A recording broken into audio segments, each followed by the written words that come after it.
Welcome, welcome, welcome. It's paving the way forward. We're back. We're back, gentlemen. Yes, we are. Yes, sir. I'm so excited for this opportunity as we talk about the keys to home ownership. And that is really exciting as Urban One has come together in partnership with the National Foundation for Credit Counseling and Wells Fargo to educate people about home ownership. And what I love about the theme is your keys to home ownership. Whenever I hear the term keys, I hear access. I hear open. Like I hear, we call it where I'm from game. Like you're Right. giving me the tips, you're giving me the inside information, you're empowering me, right? Because I can't get in certain doors without the keys to get in them. And I'm so grateful for each of you for the work you're doing across this country to help empower people to have something that's very important to them, which is home ownership. And I always say it like this. I mean, my knowledge of financial intelligence and literacy is rudimentary compared to you guys. But here's what I know. Here's what I know. Over the course of my life, I've purchased 4 homes. I can't tell you how many cars I purchased. But here's what I know. Every home I purchased is worth far more than I paid for it when I bought it. And 3 of them I still have. And one of them, my wife and I got when we got married. We took money that we were going to use for our wedding. Her father gave us a wedding gift. We didn't use the money for the wedding. We used it to buy a condo. We had a very cheap wedding, but we got some equity to show for it. You understand what I'm saying? And now that condo is paying us money. So, but here's what I also know: every home I bought, just as it is true that every home I purchased is worth far more than I paid for it. Every car that I purchased is worth far less than I paid for it. As they say, from the moment I drove it away from the dealership. So this is the key to building wealth and closing wealth gaps and empowering our people. And I can't commend you all enough. In case you all don't know, I'm talking to them because I know them. I've been doing this with them for a while, but I would be remiss if I didn't introduce Executive Director of Wells Fargo, Mr. Rulon Washington. Also, an Executive Director with Wells Fargo, Mr. Martin Sanchez, Que Pasa, brother, hermano. And of course, I got to get his intro right. He is the Vice President of Outreach and Inclusion at the National Foundation for Credit Counseling, Mr. Herman Palmer. Thank you guys so much for this. Thank you. Thank you for the opportunity. All right, let's get down to work. From the beginning, our viewing audience needs to understand the purchasing process. And one of the things that people need to understand is what is the process, Rulon? I'm going to start with you, Rulon. Mm-hmm. How did you all, let's go back. Let's start. No, I don't want to start there. Let me start with how this started. Why don't we start here? How did you guys get together with NFCC and why? Why is this partnership so important? Let's just start with that. Great question. And I feel like that's something that we probably need to, take a step back on and educate folks on. So Pastor Ballo, thank you for bringing that up, because I think that's a good segue as we move forward, because we're going to do a ton of these in the future, but we want to provide some emphasis on where we came from. So the gentleman that's on the screen, Herman Palmer, he is doing an amazing job with the National Foundation for Credit Counseling. And if you do not know, the National Foundation for Credit Counseling, it's one of the oldest HUD certified housing counseling agencies in America. And so historically, Wells Fargo has partnered with the NFCC and other large organizations that provide housing counseling across the country for years. And one of the things that we've noticed with NFCC is that their ability to track outcomes, their ability to engage, they have a wonderful network, they empower their consumers. And so from a family standpoint, if I'm looking to get some help from a trusted resource, I'm going to try to find that nonprofit organization that I can lean on, that I can get information from, that actually has a relationship with my lender, right? Mm-hmm. So NFCC falls into that category. So a few years back during the pandemic, things were a bit stagnant for many housing counseling organizations. And just to provide a little bit of background, when things are flowing normally, you have families that come into a housing counselor's office, talk about their debt, they talk about their income. That housing counselor will sit down. Sometimes they have to be their marriage counselor. Sometimes they have to be their financial consultant. right? They're the end all be all. And when you have that ability to connect with families, you put them in a position to win. And also those nonprofit organizations that would meet with families face to face, they would also have relationship with lenders like Wells Fargo. So during the pandemic, one of the things that we all faced was our inability to connect face to face. So virtual was the next method of transmission of information. Yeah. And so that also means that, you have folks that are running the social media instead of running to that trusted source, right? And so one of the things that NFCC did is they were able to tap into existing faith-based relationships to really understand how they can empower communities, right, through a trusted source, such as a pastor, right? And one of the things that a lender can't do is they can't have that type of penetration. It's as much as we want to have that penetration, it's very difficult, right? But guess what, Pastor Battle? Folks are meeting you multiple times a week. Families are coming to you every Sunday looking to get that good word. And one of the things NFCC did that was so amazing is they were able to tap into that connection and connect Wells Fargo into that resource so that way we can provide insight. A lot of our families, we get information from interesting places. Sometimes we'll listen to an uncle, we'll listen to a father, we'll listen to a cousin, we might listen to a coworker, right? But do we always listen to our financial partner, our financial institutions, right? Do we reach out to them to get the information? One of the things we wanted to do with this Paving the Way Forward initiative is bring the information to the people through a trusted resource, through a trusted vehicle. And NFCC has given Wells Fargo the ability to just share our insight, not to sell products, but to say, hey, this is what we know about the home buying process. This is where we are in today's environment. How can we better partner and help consumers understand how to better empower their families for the long-term haul, right? That generational wealth is always a key component. Pastor Battle, you mentioned those homes that you have, man. That's wealth in your fingertips, right? How do we get more families to access that? And so as a bank, we have a due diligence to make sure that we're supporting communities in which we serve. We have bank branches around the corner, but are we doing the work, right? And this is a way for us to do the work through Paving the Way Forward. Yeah. I mean, it's a brilliant idea, and you're right. People in the faith-based community or the faith space tend to trust their pastor's judgment. And if the pastor says, hey, this person is trustworthy, we put this person before you. There's some inherited distrust amongst people with lenders. Yeah. When you're selling anything, you ring somebody's doorbell, there's just, it's cold, right?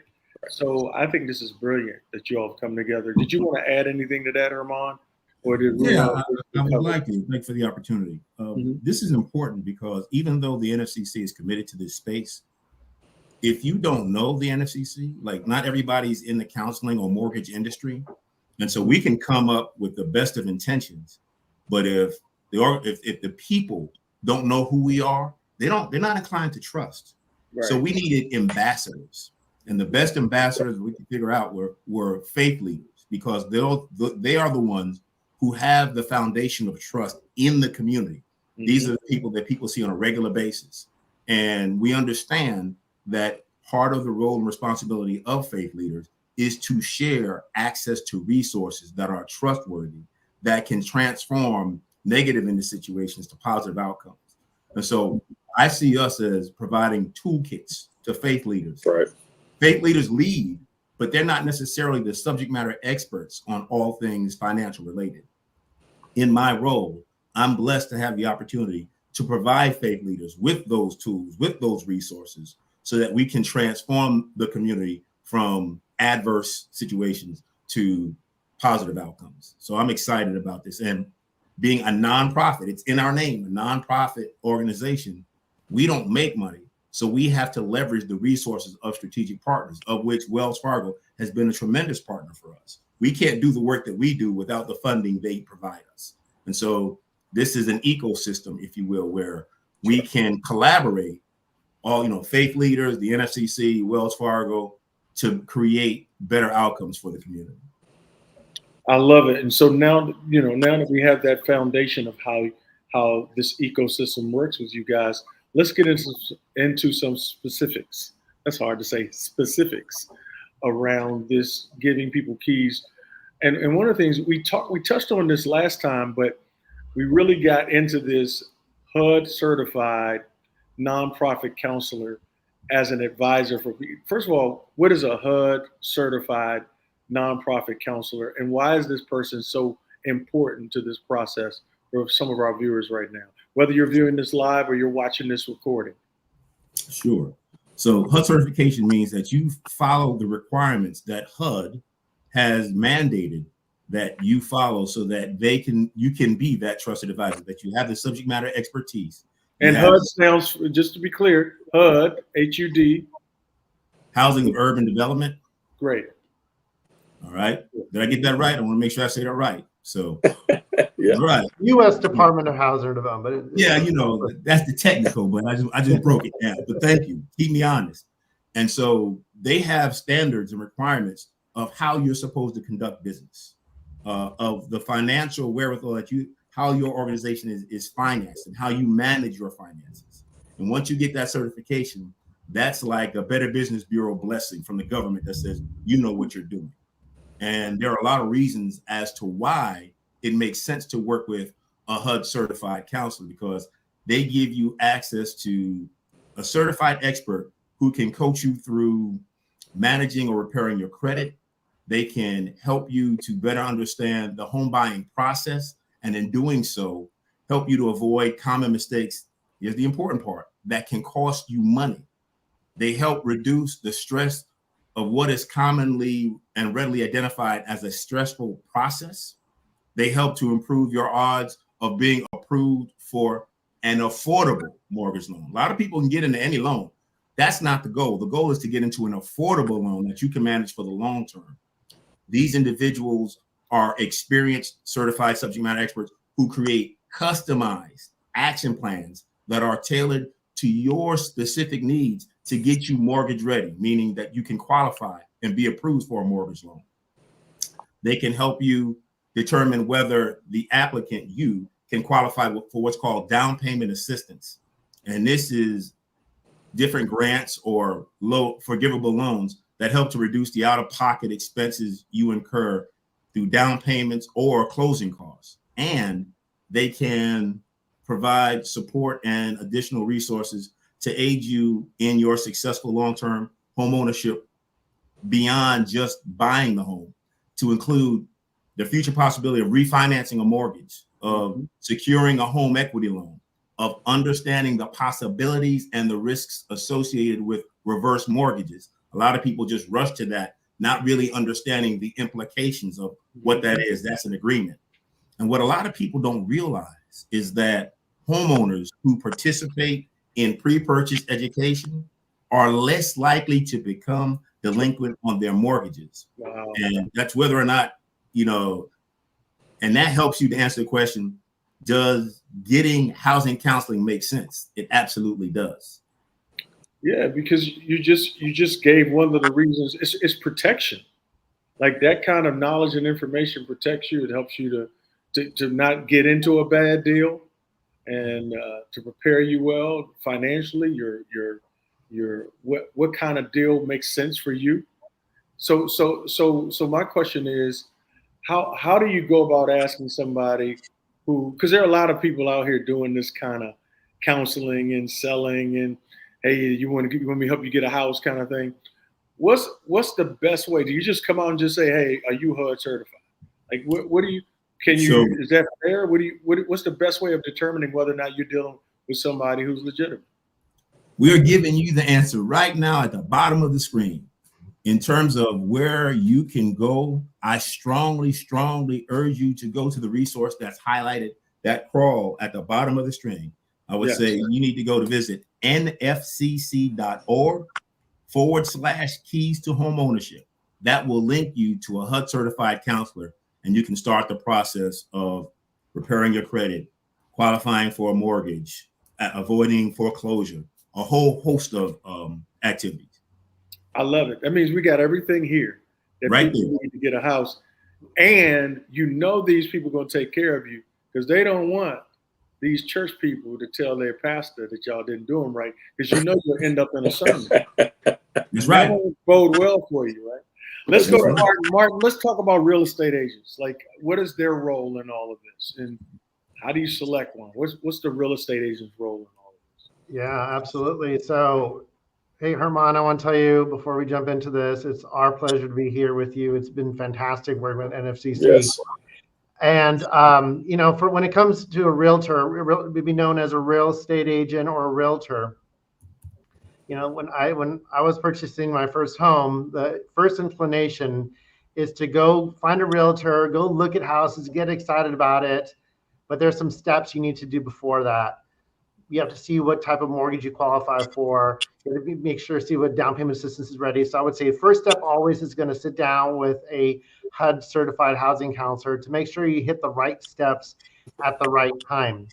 But when you do decide to move forward with a realtor, I want to explain what a realtor is and what their role is in the process. Let me be clear. When you interview the realtor, you want to interview at least 3 individuals to make sure you feel comfortable with them. They don't make you feel rushed. They make you feel that you're in control. You're the boss. If you don't feel comfortable, move on to the next one. So you're trying to see, number one, feel comfortable, but also hit these different targets you want them to guide you through the home buying process. First of all, they're an expert in the field, the home buying field. This is what they do all day, every day. They also can guide you through the process. Sometimes it's a month. Maybe you're not ready. You may just want to go look at houses for 6 months. That is their role. Their role is to be patient with you all along the way because you're the boss.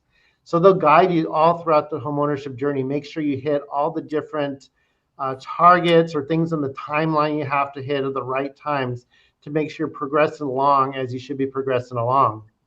That means going to home showings with you, telling you about what makes sense for you, especially once you know your budget and what makes sense for you and your family. But they'll stand with you in your corner all along the way. So they'll submit the contract for you. They'll make sure everything is checked off on the contract as well when it comes to contingencies and everything. And then when you start going into contract, their job is, again, stay in your corner, especially when it comes to home inspections. So certain times you may waive a contingency or have like inclination to waive a contingency, which is saying, hey, I don't need an inspection, let's buy it regardless. They'll guide along. Does that really make logical sense? That's their job, is to guide you through that. So you do an inspection and perhaps it's $30,000 in termite damage. Well, they can negotiate with the seller to say, hey, you know what, we would like a credit for that, or tell you, this thing is just a disaster, a lemon. This doesn't make sense. So look, again, stand in your corner, your best interest in mind. And then when it comes to closing the contract and getting the keys to the home, they're there till day one to the end of the process, right? So it's really a person who's in your corner, who's got your back, is going to see you all the way through. I want to say 3 things to that, Martin. One is Mary Brown is asking a checklist question about vetting realtors in the chat. Is that something that they can go to nfcc.org to find? Is that something that's on a Wells Fargo website? If not, the best step would be sit down with a HUD certified housing counselor, and they'll help you figure out what makes sense for you. I would say the number one thing on my checklist, forget about contracts and money and everything. I want to feel comfortable. I don't want to feel guilty when I call you and say, hey, I want to see another home and another home, another home. Right. Yeah. I cannot want someone who's going to rush me. That's number one for me. Right. If I could add one other thing. Absolutely. You as the home buyer, you are the boss. That's and right. I don't want anybody to be intimidated by the fact that buying a home is not instinctive. All right. So there are no dumb questions, but questions that go unasked can come back to haunt you. So ask everything. That's right. Everybody should work for you. They may not technically, but in the process, you own the process. So make sure you get your questions answered and voiced. And if they can't answer your question, then you start saying, why not? Don't move forward until you're completely comfortable. Because again, in many cases, this is going to be the largest purchase of your life. And this is going to be your shelter in troubled times. So you want to make sure you have a strong foundation, solid walls, and an amazing roof. So it all starts with being comfortable, asking all your questions, and understanding everything. So, So I was going to say, go ahead, I Ramon. I gotta see chime you in. ready to go. I mean, Go ahead. Go right ahead. I know we want to make sure that we're giving up some game now. Absolutely. The realtor experience, man, Herman, you hit a point right there. The realtors, they're working for you. They're getting paid for a service. Yes. You want to make sure they're providing that service. Because now keep in mind, as a homeowner, you're committed to paying back that 30-year loan. That realtor, when that transaction's over, you want to make sure that they've prepared you from a service provider perspective of getting into that house in the fluid, smooth transition. So to Martin's point, the level of comfort is so crucial, so critical. And what we see nowadays, Martin and I, we're in the market almost every day, all across the country. And we see many realtors that are trying to make a quick buck. So the transaction feels very, very pushy, right? Mm-hmm. So those tips are so key, right? Making sure you're comfortable, making sure that you understand that this person's providing you a service. Express your needs, express your interests. You are committing to buying something that you're going to be in for the long haul, right? And if you're committed to being there, you want to make sure that time frame between you finding that home and your closing is as smooth as possible. Now, you can't control some of the bumps in the road, but if you have a really good realtor, if you've identified that person, they're going to help you guide through that process. And so that's real game, because I don't hear that on the social media sites. I don't hear that anywhere else, right? So I think this is a really good place for us to share those little tips and tools, because folks need to hear that. Like, you're paying for a service, essentially. Mm-hmm. Well, let's stay here for a minute. Let's just stay here. I'm sorry, I got to add one more thing. I don't want to move off of this. I want to stay real estate. Think of it like this: the realtor facilitates the transaction. Right. The counselor helps help you understand and manage the process. Mm-hmm. All right, and the counselor provides you with the cheat codes to the process for your benefit. So the realtor is the transaction, counselor is the process with the cheat codes. Now, so one of the things that we're hearing, and hopefully everybody's checking this out or tuned into this, what Martin is saying is this should be a relationship. That's right. A relationship, because here's the deal: whether they spend 3 weeks with you or 6 months with you, when they get that check, that 6% or whatever they're going to get, when you divide that up by hours, their hourly rate for the time they spent with you is significant. So they understand that. So it might be the biggest purchase you ever made. It may be one of the biggest cash outs that they get, or what do you call what they make? Whatever commissions that they make, right? One of the things I want to ask y'all about is, with that pressure to do a sale, sometimes I've been in situations where real estate agents say, hey, if I'm going to show you around, you got to sign with me, right? Like, I need signature that I am your agent. Like, nobody else can sell you a house. Nobody else can do this. Let's talk about that.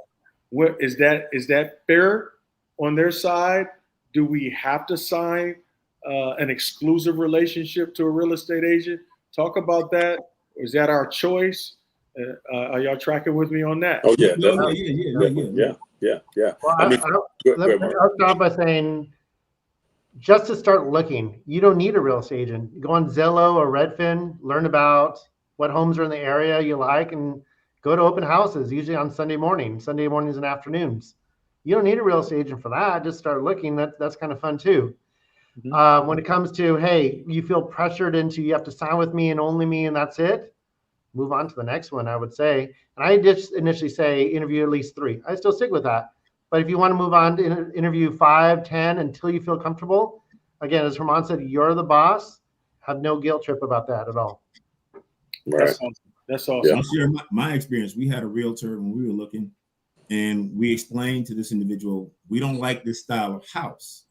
And yet 3 more trips, she kept showing us the same type of house until we moved on. Had we signed that contract, we would have been obligated to work exclusively with that individual. Now, not advocating that you sign a contract, but if you do, don't let it be open-ended. Set the term, 6 months. Say, do it if you're going to do it as a trial, 3, 6 months. That way, you don't like it, contract's over, boom, you can move on. But avoid contract. That's right. It's not a requirement. It is not a requirement to do so. And so from my situation, when I purchased my home, it was my wife and I, we fell in love with the home first, right? And then we were looking on Zillow, and we said, oh, there's a listing agent. Let's give her a call. And she became our real estate agent, right? So we were doing things on our own, trying to find out what we liked. We did the interviews, as Martin mentioned, and we had conversations with a few realtors, but we just didn't feel like it was the best fit for us, right? And then we found the house. And then that house, we were like, we can't let this go. So now we were stuck with whoever the listing agent was, but it just so happened that she was everything we needed in a real estate agent. And we were able to close very fast, but we took our time and we prepared and we planned. And to Martin's point, take those steps, right? Even though you want to get into that house, take the steps, take the proper steps, be prepared. So that way you can have the best outcome. Okay. Let's go to this next big issue in the home buying home purchasing process. And that is interest rates. I always look at interest rates as like, remember when COVID first came out and people like said, don't go outside. Right. You got a two masks on or whatever, right? It's like, there's this conversation around interest rates that make people almost give up. Like, never mind. It's people are discouraging you. Like, the interest rates are too high. Right, let's talk through that because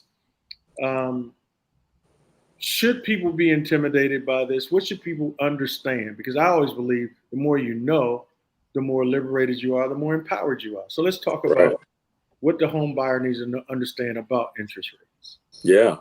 Man, you said it, Pastor Battle. Control the controllable, right? Neither one of us on this series can control the interest rates. We can monitor them and hope they get lower, right? But the one thing we can do is plan. We can prepare. We can look at our budgets. Can I afford a mortgage right now, right? I might be renting. Maybe my rent is pretty high. I might have some relief if I actually get a mortgage. So let me plan, right? Let me get my budget in order. Let me look at my credit. Let me find out what my credit score is now. Let me go get pre-approved for a mortgage, right? Because you can get pre-approved and a lender can pull your credit, do a soft pull, no impact to your credit score, and you can see what you can afford, right? That's good. Do your research on where you want to live. I think, Martin, you mentioned this on one of our previous sessions. Find out what schools are in the area. Find out what the tax situation will be, right? Because I know we're going to talk about this a little bit later, but there's a thing called escrow, right? You have to pay your taxes and insurance. Are you in an area that has high property taxes, right? Do you want to live in that area? Like, how much house can you actually live in? I've had a lot of friends that chose to go really big or go really small with their homes. And now they're looking to make that change. But if you think about the rates right now, if they purchased that home in 2021 and they got a 3% interest rate, now they're stuck in this house because they just hurry up and got in, right? Yeah. Because now if the rates are 7, they have to wait for them to go back down in order for them to make a move. What we're finding out is a lot of homeowners are anxious to get into homeownership because they feel like they're financially ready. But there's some things that have to happen in the environment, in the real estate environment, for things to kind of go your way. So you need to stop and plan. Even though you're not ready today, maybe because you haven't found the house or because the rates may be a little bit higher, doesn't mean you stop planning, right? Go see a HUD certified housing counselor. See what you can afford. See what's realistic for you and your family. Is your family going to grow in the future? Do you need an extra room, right? All of those things are contingent upon your choice, but you have control over that. You don't have control over the rates. Now, we hope that the rates drop. And what will happen is what you'll see when the rates start to drop, you'll see more inventory become available because you have people now that have lower interest rates that may be living in that starter home, that first house, that may be in fear of moving to that bigger house because they don't want to have a high interest rate. So what will happen when the rates drop is you'll start to see some of those folks that may have been first-time home buyers 4 or 5, 6 years ago that are looking to expand because maybe their household has grown. And so now the inventory issue starts to relieve a bit of pressure. Now you might find that house that you're looking for. So timing is everything. But right now, don't stand idle. Continue to work on your financial landscape. Continue to build your financial foundation. So that way, when the environment does change to your benefit, you're able to pull the trigger on home ownership. But once you pull the trigger, you know exactly what you want, you know what you can afford, and you know what your financial picture looks like. So timing is of the essence, but control the controllable. I love it. I love it. In a moment, we're going to go to a video. But before I go to the video, I want to say this. I want to, and we lost her mom for a second. To come back on the other side of the video, you and Martin, and say whether or not you agree with me. So you said and you also said this before, and I agree. Find out where you want to live, right? Pick the schools and all of that. I wouldn't want that to be a deterrent, because typically when we're first starting, we want to live places we can't afford. That's right. So how about this? Why don't we, instead of just find out where we want to live, let's also find out where we're able to live. Good point. Yes, sir. And where we can live, because I might have to buy a place to get in the game, to get my feet in the equity position somewhere where I wouldn't want to live long term, or wouldn't want to start raising a family, but I got to get in the game.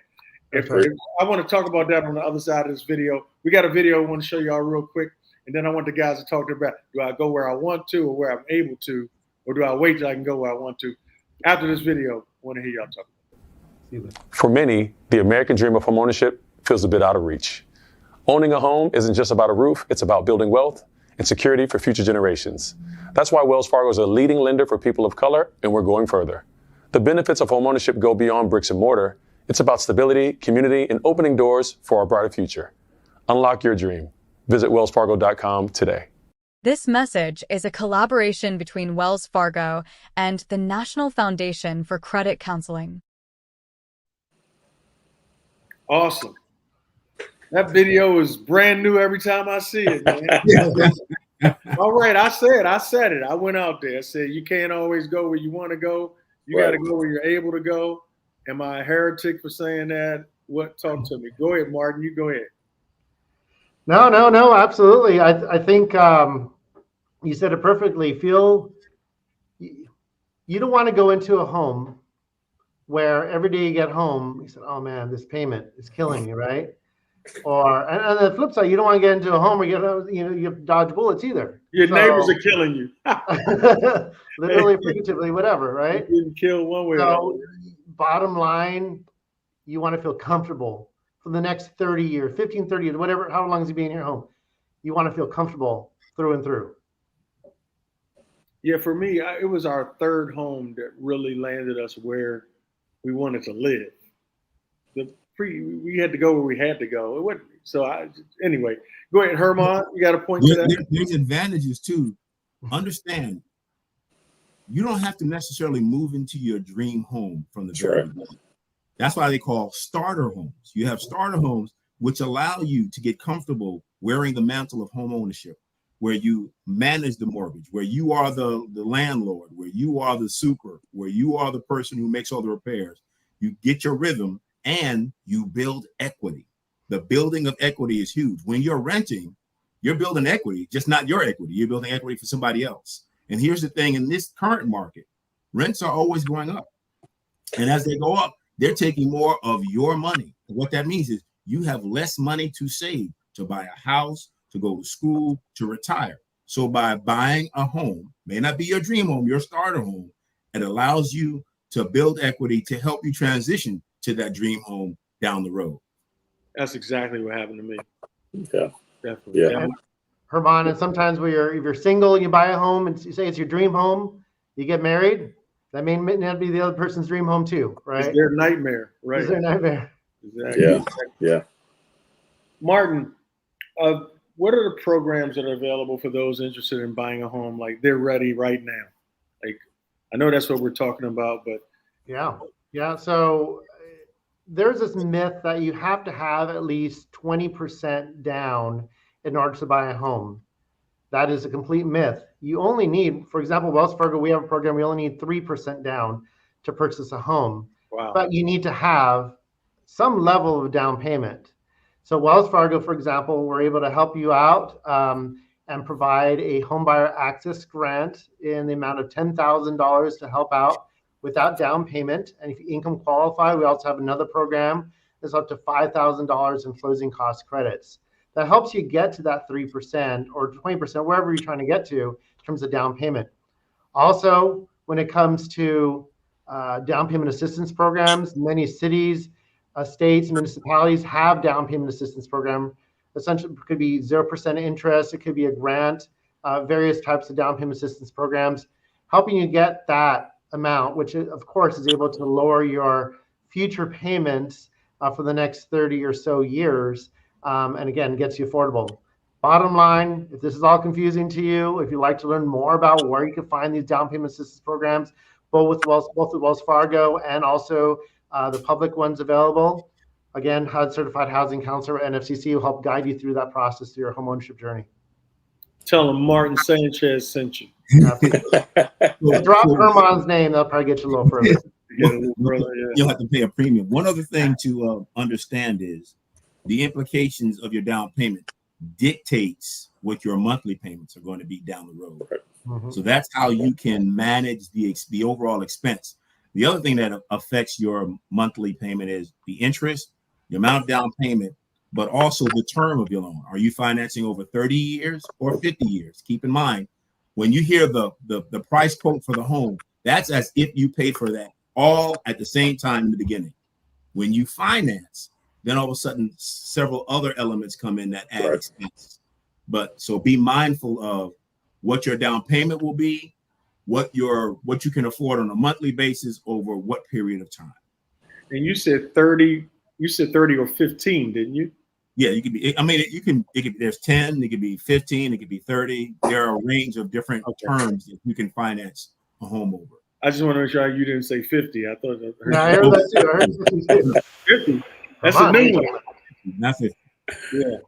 That's I wouldn't advise 50. I'll say it like that. And what's great in regards to the monthly payment is that for most individuals, most households, the interest you pay on your mortgage is a tax write-off.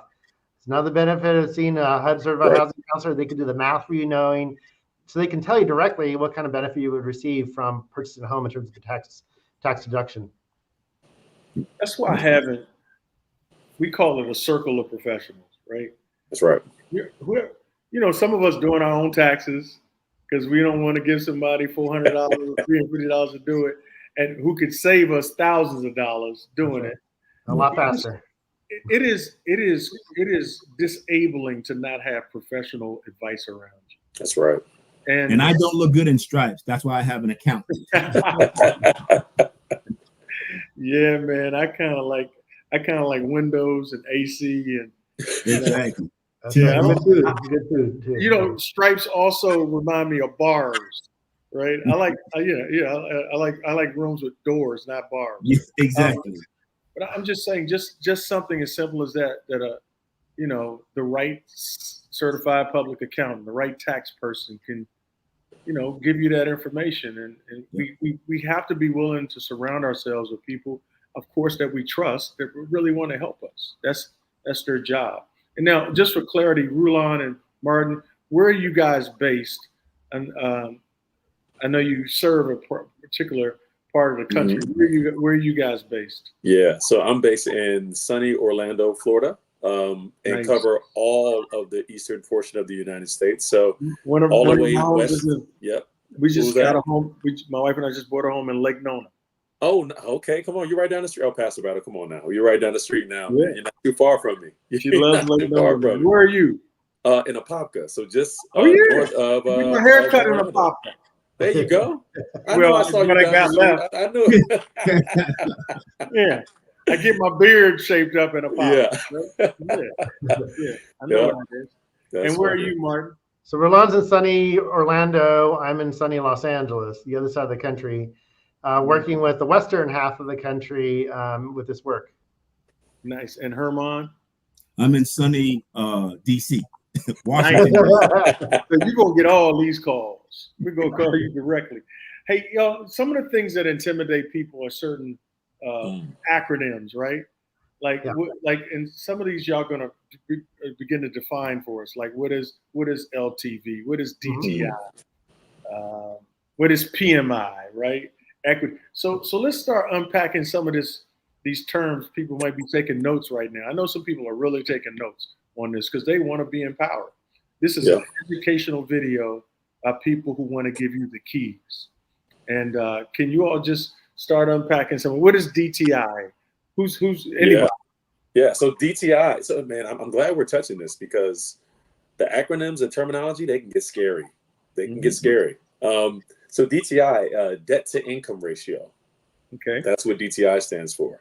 It's essentially how much money you make, so gross, right, before taxes, versus how much of an obligation you have for your expenses. So like your credit card, your rent. And what lenders do is That Your part debt, is your debt, your debt, exactly. It's your income, gross income versus your debt. right.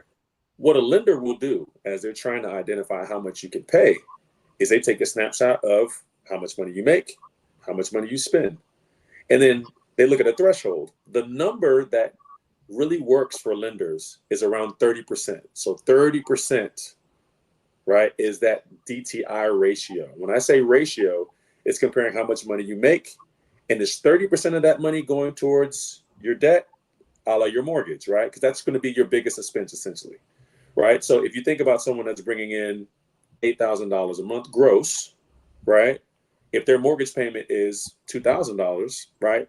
They're in a pretty good space with their debt to income ratio. Now, if they're bringing in $4,000 gross and all of their housing costs is $2,500 a month, their debt to income is in the high 60s and 70s. That would be hard for a lender to say, you know what, I know you can repay back this mortgage that I've loaned you in the next 30 years because your debt to income fits into this category. So it also works when you are looking to modify your mortgage. Let's just say you get in your home and you run into trouble. A lender or your mortgage servicer who's servicing your mortgages, who sends you your mortgage statements every month, if you go to them and say, you know what, I need help, I can't afford my mortgage right now, the first thing they look at is debt to income. Mm-hmm. They say, okay, when you got this house, your debt to income was 28%. What is your debt to income now? Oh, it went up to 45%. That means either you have more debt or you have less income. And so when they identify how they can help you with your mortgage, they have to determine which item can be adjusted. The adjustment usually can come with your debt, right? You can find a way to either dissolve some issues on your credit, to maybe redo your budget. Income is very hard, right? It's going to be hard to increase the income. That's why you see a lot of families who may have a loss of job at work or a divorce or a death in the family get impacted because that debt to income shifts because now that income that was in the household goes away. So think about debt to income. That DTI, debt to income ratio, is how much money you make gross versus how much you have in debt each month. That's phenomenal, man. I feel like I can teach it. You taught it so well. Before we go to the next acronym, LTV, I think that's loan to value ratio. Yep, that's it. Look at me. Look at me. I'm going to be on this panel one day. Let's go to the question from Dallas Lights. Is there an age where lenders will think you're just too old to buy a house? Oh, nope. Absolutely not. That's actually against the law to even consider that in the process. So if you're 105 years old, absolutely, it has nothing to do with the equation at all. Interesting. That's good. Yeah. That's good. So it's against the law. It's a violation of justice. Age discrimination. Mm-hmm. Discrimination. Right. Mm-hmm. Gotcha. That's right. Okay. LTV, who's got it? I can take another stab at it. You want me to take a stab at it? We can tag team this one. All right, you go and I'll fill in the blanks. All right, we'll tag team this one. So, Pastor Battle, you're right. Loan to value ratio. So essentially, it's the comparison between the size of your mortgage loan, so how much money you borrow, versus the current value that you have in your home, right? So think about LTV. What's a good number I can use? So let's just say you have a $200,000 home. It's worth $200,000. But you only owe $180,000. You have a 90% loan to value, right? Which means essentially you have equity in that home because the amount you owe is 90%. So, Martin, give me a little bit. I know you're going to give me a little bit of flavor there. What you got? So I know you're talking about when they have the home rate, but when it comes to purchasing the home, typically, again, I've mentioned the myth about you needing 20% down. We have a little as 3% down. So loan to value, which again is a loan amount divided by the value of the home, plays a role into when you know how much your payment could be, because the lower the LTV, typically the lower the interest rate would be that you receive. So for example, as you give the example of 90% LTV, loan to value, but if you were to get, typically if you were to get at least a 20% down, which therefore is at 80% loan to value, so 20% equity and 80% of the loan to value, you do not need private mortgage insurance, which we'll cover in a second. But that actually lowers your monthly payment if you have at least 20% down. So that's why the myth exists that you need 20% down. It's valid because you need that in order to have a lower payment, but it's not required in order to qualify or become a homeowner. So that's where that plays in. Well, let's go ahead and talk about PMI since you said the 20% eliminates Yeah. that bill. What is PMI? So again, PMI, private mortgage insurance, is something that's not required when you have at least a 20% down. But what it is protection for the lender. Let me be clear. This is not protection for the borrower. This is if you go delinquent or something goes awry with the mortgage throughout the, say, 30-year loan, it doesn't help you at all. You still have to make the payments. It's not insurance for you to help you out, but it is something that protects the lender and the lender only during the duration of the mortgage if something were to go right, such as delinquency. Again, it's something, it does increase your mortgage payment some for the next however many years you may have a loan, and it depends. You may be able to drop it if you once you build equity. It depends on the type of loan you have, but you do not need. It's not required if you have at least 20% down. Let me ask this question about PMI. Does it automatically drop off when you hit that 20%, 80% LTV on your mortgage? Will they call you and say, hey, you don't have to pay this anymore, or are you going to have to keep track and then request that it be stopped? How does that work? Yeah, okay, so I'll first start with, it depends on what kind of loan you have. So it's not an answer, but sort of it depends on the type of loan you have. If it's an FHA loan that was originated, I believe, in the past 10 years or so, it's something you cannot get rid of unless you refinance the loan. If it is not a FHA loan, or if it's a FHA loan that's somewhere around 10 years or older, then you could release it without refinancing, but you would go to your lender to let them know, to look at what's the value of the home versus how much you owe, and it's something they would release. So again, it depends. That's another key, man.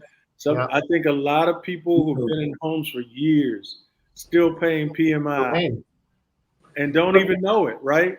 That's right. So if you are a homeowner, if you are a homeowner who's still paying for PMI and you have a significant amount of equity, I'll get on the phone with your lender today to learn how you could drop PMI or possibly learn how to do it. Absolutely. Absolutely. Anybody else want to speak to that? I know we're running. Are we good? Nope.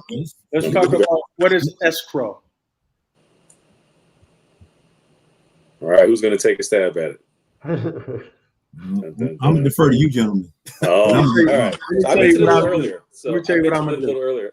So escrow is essentially a portion of your payment that's paid in advance by your mortgage servicer. So when you think about principal and interest, right? Everybody's comfortable with the term principal. I think we're going to talk about that too. But principal is essentially, what you owe, the dollar figure you can see. Mm-hmm. Your interest is essentially the interest rate and the amount that's amortized into your mortgage. So essentially what you have to pay in interest each month for that mortgage, right? And there's also another expense that's included in your mortgage payment, and it's usually your taxes and your homeowner's insurance. So in order for you to not get a lien placed on your property because you didn't pay your property taxes each year, or to make sure that the property is protected if there's a storm, your lender, essentially who's your mortgage servicer, they are responsible for making sure that your taxes and insurance are up to date. So essentially, they pay it in advance and you pay it back in 12 increments each year. So what you'll see if you're a homeowner now, you get a tax bill or you'll get your insurance statement. You'll see that your mortgage company will cover that. And what happens sometimes if you have an increase in your property taxes or an increase in your homeowner's insurance, you could have an escrow shortage, which means your lender's contacting you and saying, hey, your bill went up, we paid it for you, but you just got to pay a little bit more now until you catch up, right? So escrow is essentially the woven in piece of taxes, property taxes, and homeowner's insurance within your mortgage. Yeah, and what's great about escrow is, as Roland mentioned, it's split up into 12 easy payments. It's not, you say you get your tax bill every 6 months and it's $4,000 each time. You don't have to write two $4,000 checks. That's a lot, right? Right. it's good if you budget each month and set it aside for 6 months, set it aside. A lot of people, myself included, that's really tough to do. So it's easier just to have it in your regular old payment. It's combined already. It's not a separate, escrow is not a separate payment. It's combined into your, if you're escrowed, it's combined into your monthly mortgage payment. And you just pay 1/12 of it every month. Yeah. Oh, also another jewel, another tip. When a homeowner sees that their payment went up, it's not because the bank is making you pay more. It's usually because you had an increase in your property taxes, right? Your millage, or it's because you might have gotten dropped from your homeowner's insurance. Your property tax? Your property tax. So the millage that you can see on your property tax bill or your statement, you can see the forecast which you will pay for that following year, right? Mm-hmm. So you can see your current year of what you pay. Let's say, for example, your property taxes each year are $4,000. Mm-hmm. You might see the proposed new amount for the following year is $4,200. So that $200 difference is going to get paid by your lender, but you're going to be repaying that back in monthly increments. So your payment may go up $7. And you're like, well, why is my payment going up $7? Mm-hmm. Right? You might think, well, are they adding more interest? What's going on with my principal? But really, it's your escrow that you're covering that your lender has already covered for you, right? Or we've had a lot of issues lately with homeowners insurance actually dropping customers, right? And you have to get new homeowners insurance. And that's another thing. Make sure that you're keeping up with your homeowners insurance if you're a homeowner. That's another goal or tip that you want to make sure that you're focused on is, are you shopping around for homeowners insurance? Because essentially, whatever you provide to your servicer around your homeowners insurance, your declaration, they're going to cover that cost. Mm-hmm. And so if your insurance goes up, your mortgage payment could potentially go up too. So I just wanted to put that little jewel in there too. No, every year shop for your mortgage, for your insurance for your home. Say that again, Martin. Every single year, I would reshop and see and price compare your mortgage insurance. Wow. Every single year. Mm-hmm. Woo! Listen, okay, this is what I want to do. In a moment, I'm going to show a video. It's a guy, he's on here. Herman's a rapper too. He drops videos. I'm going to show us this video he just dropped. But this is what I want to come back to. I want you to take me as if whether I'm Jane or John, and from soup to nuts, as they say. Remember before we had what's it called in the car, navigation, GPS, yeah. Right? You had to call somebody and say, look, I don't know where I'm going. They say, all right, go down F Street, make a left on 5th. Yeah. When you get to 5th, you're gonna see this big white house with a picket fence. Make a right there, but don't make a right after that, and you're gonna see. I'm saying I want y'all to navigate somebody through this process. What's the first thing somebody needs to do? Who's the first call? Is it the NFCC website? Walk them through. And then what do you ask? Like, just make it simple. How do I get into the house? All right. We're going to go to the video first. This is one of the mixtapes dropped by her mom. Check it out. Blemish credit doesn't have to mean the end of your dream of home ownership. Nonprofit HUD certified credit counseling is a safe resource that can help you manage debt and ensure a bright financial future. The National Foundation for Credit Counseling serves all 50 states and offers counseling at low or no cost. To learn more about HUD certified credit counseling, visit nfcc.org or call 844-865-3028 today. This message was sponsored in part by Wells Fargo. Sharp looking guy. Nice. Nice. All right. I don't know what to do. I heard all this information. Take my hand. I'm in the car. I'm on rental road. I've been renting forever. I've been on landlord lane. Get me the home. Give me the keys. Take my step. Where do I go? What's the first move I need to make when I'm starting? Well, I'll tell you this, and Herman, you probably can provide a lot of feedback for this. But from a lender's perspective, from Martin and I's vantage point, you would be surprised. Our answer would be, don't come to the bank first. Do not come to the bank first. Mm-hmm. Go to a HUD certified housing counseling organization and find out what you can do. Understand your budget. That's the first thing. Yeah. Your finances. Are your finances in order? Right? That's the first thing. Go visit NFCC. sit down with a housing counselor and talk about your financial goals. And if you don't have goals written down, they can help you write down your goals financially. And it's free. 3 months, and it's free. And it's free. And it's free. All right. So that would be my first. That would be my first stop. Now this is before you go, as Martin says, looking for the house where you're not Before, going yeah, before you do anything. right. Yeah. Yeah. You One ain't of the even worst going to things- neighborhoods sitting in okay, go ahead. All right, what's One of that? the worst things you can do is go out and say, I want that house right there, only to find out you can't afford it. It's outside of your budget. So we need to set realistic parameters, realistic boundaries, so that you can look at something and not be devastated or demoralized. So, and looking to find that HUD certified counselor, I would direct you to go to nfcc.org/keys to home ownership. What you can expect there is they're going to do what's called an intake session. We're going to find out about you, do a financial profile on you. What's your income? What are your debts, your level of indebtedness? What do you pay for your housing now? What's your budget? If you don't have a budget, we're going to help you build a budget. We're going to say, okay, what does your family look like? So this is what I mean by customized, tailored profile. Do you have children? Are they school age? Do you have elders? Do you work? Where do you work? Because are there commuting costs? Do you have a car or do you use public transportation?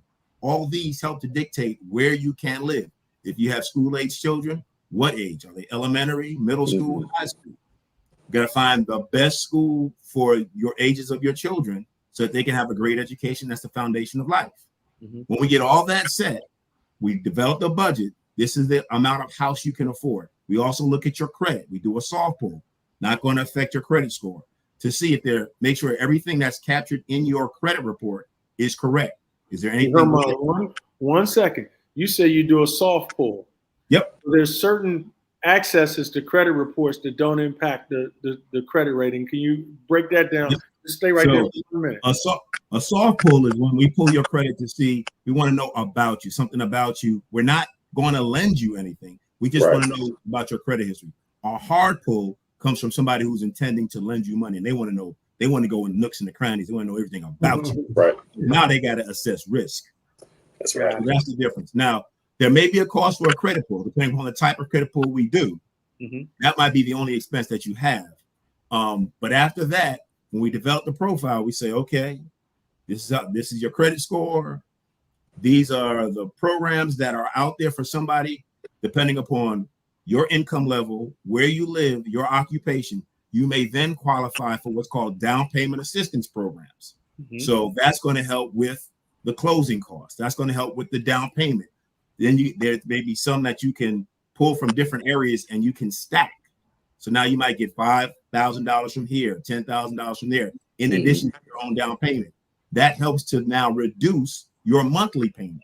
Okay, so since we're under 60 seconds, okay, some of you guys, you get all of that framework together. That's right. Then next, now we're looking for an agent, a Yeah, realtor.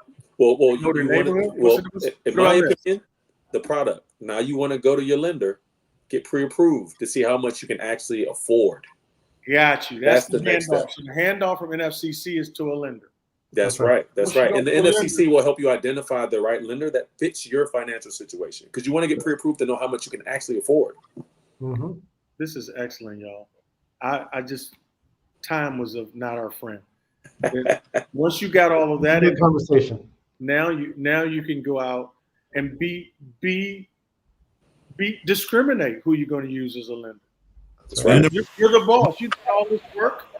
You did pick somebody you want to be in a relationship with. Listen, y'all, I love these conversations. Thank you, Martin. Thank you, Rulon. Thank you, Herman. Thank you, Wells Fargo.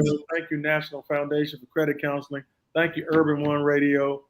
Thank you, everybody that tuned in. Please share this link with people.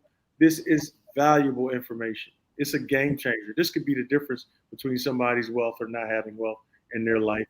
And it's been our pleasure to serve with y'all. And hopefully you'll see more of these programs coming your way soon. God bless you. Thank you, everybody. Appreciate you.